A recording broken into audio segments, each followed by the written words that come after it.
Bonjour et bienvenue à toi dans cette nouvelle vidéo. C'est un plaisir de te retrouver aujourd'hui et aujourd'hui on va voir les 10 règles d'or de Dan Lok. La première règle d'or de Dan Lok est vraiment une règle que je n'avais encore jamais vue, mais c'est tout simple, c'est en savoir plus. Cette première règle d'or propose finalement d'apprendre à en savoir plus. Lorsqu'on veut se lancer dans un projet, lorsqu'on veut se lancer dans quelque chose de nouveau, eh bien c'est de se poser la question sur tiens, cette niche ou ce domaine que je ne connais pas, qu'est-ce qu'il comporte? Quelles sont les aptitudes qu'il faut avoir? Quelles sont les compétences qu'il faut connaître pour pouvoir atteindre ce niveau-là? Et en sachant plus, en se posant des questions, en faisant des interviews, en rencontrant des personnes qui expérimentent ou qui vivent déjà la vie qui nous intrigue, eh bien on va avoir des informations pour savoir si cela pourrait éventuellement nous séduire ou cela ne nous séduit pas parce que c'était qu'une façade indirectement. Donc en savoir plus dans notre vie, c'est quelque chose que tu peux utiliser aussi dans ta vie avec la volonté d'être curieux, d'aller au-devant des gens qui ne font pas la même chose que toi au quotidien. Ça peut être dans ton entreprise, ça peut être même à l'extérieur, mais très souvent on oublie finalement dans son entreprise que les gens font tous des missions complètement différentes et qu'en allant en savoir plus sur eux, on apprend tellement de choses que nous ne savons pas au début. Deuxième règle d'or, c'est ajouter de la valeur en premier. Nous considérons trop souvent qu'il faut apporter uniquement les missions, le travail par rapport aux missions qu'on nous a proposées. En revanche, chaque personne étant différente, eh bien, il y a des personnes qui vont avoir plus de facilité à apporter rapidement les missions qu'ils doivent apporter et d'autres qui vont mettre beaucoup plus de temps. Donc ce qui est important de regarder, c'est qu'est-ce que je peux apporter comme valeur par rapport aux missions que j'ai à produire. Et là où j'ai le plus de valeur, le plus de valeur ajoutée, je vais essayer de travailler pour répliquer et apporter toujours beaucoup plus de valeur dès que je vais arriver quelque part. Je vais faire en sorte de identifier là où on attend beaucoup de valeur et la proposer de manière très rapide de façon à montrer aussi et de prouver ma valeur et que je devienne indispensable au dispositif dans lequel je suis pour un client, pour une entreprise, etc. Troisième règle d'or, c'est s'améliorer. S'améliorer reste quelque chose qui est très commun dans le développement personnel, mais Dan Lok ne dément pas cette réflexion-là. Lorsqu'il est arrivé au Canada à 14 ans, il ne parlait pas du tout anglais, il a dû prendre des cours, s'astreindre à répéter. Et la vie est absolument comme ça, on ne connaît absolument rien. À la fin de notre école, nous n'avons, si tu as fait ton école en France, jamais payé d'études, donc tout était gratuit. Et donc il devient difficile, on est dans une sorte de paralysie à se dire qu'il faut payer pour apprendre de nouvelles compétences parce qu'on a toujours eu des compétences gratuitement.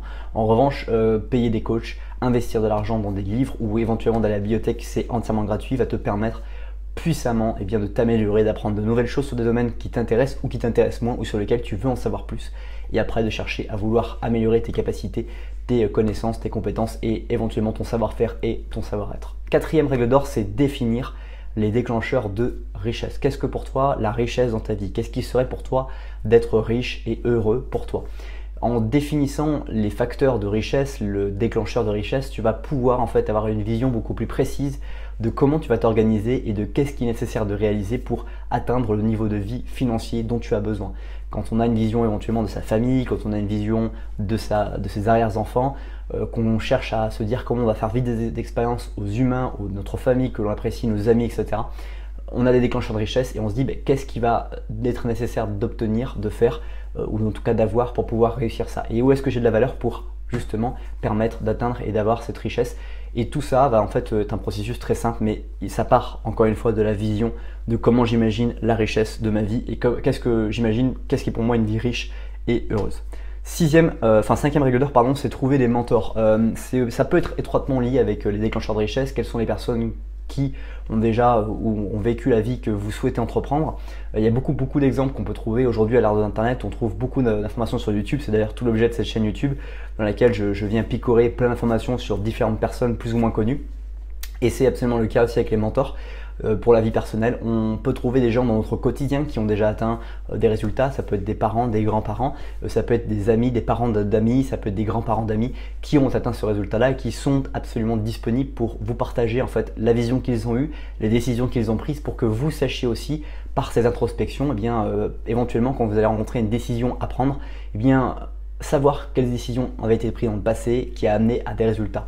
Et en sachant les résultats qui avaient été obtenus par rapport aux décisions et éventuellement des résultats positifs pour les personnes avec qui ils avaient pris ces décisions-là, vous allez pouvoir envisager cette décision qui peut parfois être difficile à l'instant T à faire avec des sacrifices pour avoir le résultat très serein que vous connaissez pour la suite. Donc c'est vraiment important les mentors pour avoir ce feedback, ce retour d'information sur les résultats positifs qui sont obtenables en prenant des décisions dans des jalons très importants.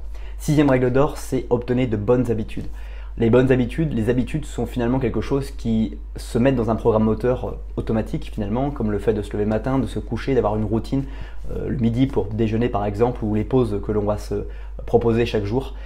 Toutes ces routines, ces habitudes, on va finalement très souvent pas les remettre en question, on va laisser 5 ans, 10 ans se passer avec les mêmes routines, jusqu'à un jour se réveiller en se disant, bah en fait, c'était pas du tout ce que je voulais faire, ou je voulais devenir champion dans tel sport ou faire telle chose, et je m'ai jamais entrepris 5 minutes par jour éventuellement ou 2 minutes par jour.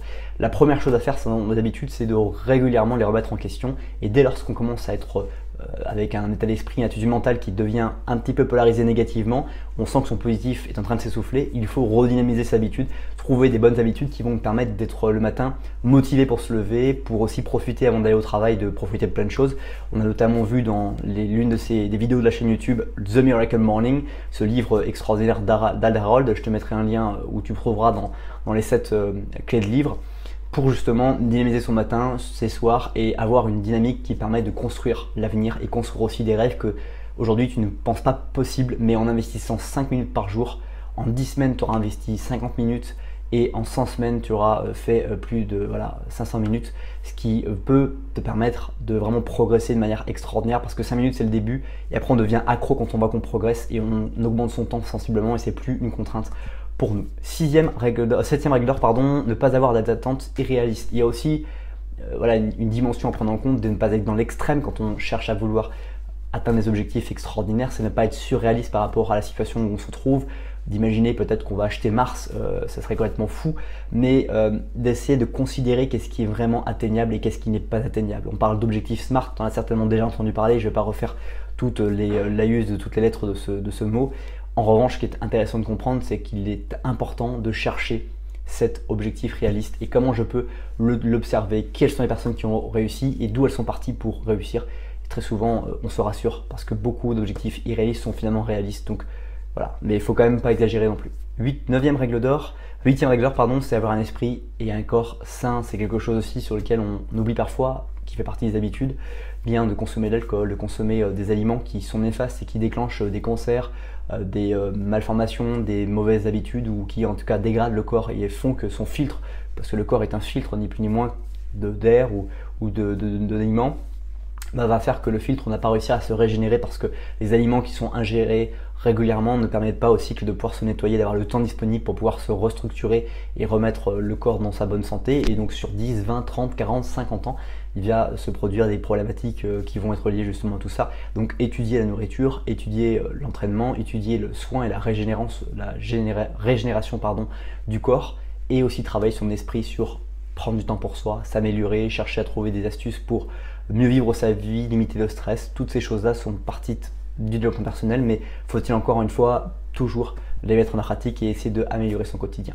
9e règle d'or, c'est votre thermostat. Connaître son thermostat, avoir un thermostat personnel, savoir chaque jour, est-ce qu'aujourd'hui je suis dans une bonne attitude mentale, est-ce que je suis dans une mauvaise attitude mentale, comment je peux me polariser positivement, comment je peux être dans une meilleure forme, est-ce que je suis dans une énergie de réflexion, d'imagination, ou est-ce que je suis dans une énergie d'action, de puissance. Toutes ces réflexions, tout ce thermostat et cette observation de son thermostat personnel va permettre aussi encore une fois d'atteindre des résultats quotidiennement très puissants et vraiment en fonction de ton énergie, parce que si tu as une énergie qui est à l'encontre de toutes les actions que tu vas faire dans la journée, tu vas en fait finalement perdre ton temps. Ça peut être intéressant de travailler ta résistance parfois, mais des fois, plusieurs jours de suite, on va avoir ce thermostat qui est rouge et on va continuer à vouloir accélérer alors que finalement c'est absolument le contraire qu'il faudrait réaliser. Enfin, 10e et dernière règle d'or, c'est avoir un sentiment d'urgence. Tu n'auras pas toujours 18 ans. Parfois, je rencontre des gens qui pensent toujours avoir 18 ans dans leur tête, mais tu es beaucoup plus âgé certainement si tu regardes cette vidéo que ça.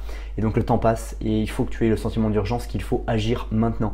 Si tu veux commencer à peut-être avoir de l'argent en automatique, avoir créé des actifs, avoir une chaîne YouTube, une entreprise en ligne, avoir des biens immobiliers qui te rapportent de l'argent ou qui te rapporteront de l'argent dans 20 ou 25 ans, c'est maintenant qu'il faut prendre des décisions. C'est maintenant qu'il faut prendre 2 mois à fond pour acheter un bien immobilier pour que plus tard il soit rentabilisé. C'est maintenant qu'il faut prendre des décisions, c'est maintenant qu'il faut étudier, c'est maintenant qu'il faut bosser, parce que si tu ne bosses pas maintenant, eh bien finalement tu vas arriver à un moment donné où tu vas te plaindre et tu vas pas être tu vas dans le regret de te dire j'ai pas tenté des choses, j'ai pas essayé des choses, et finalement tu auras laissé échapper du temps. Et il y avait 2 moments, il y a toujours 2 moments idéaux dans la vie. Il y a le premier moment où on pense à quelque chose, qu'on aurait pu agir et qu'on ne l'a pas fait.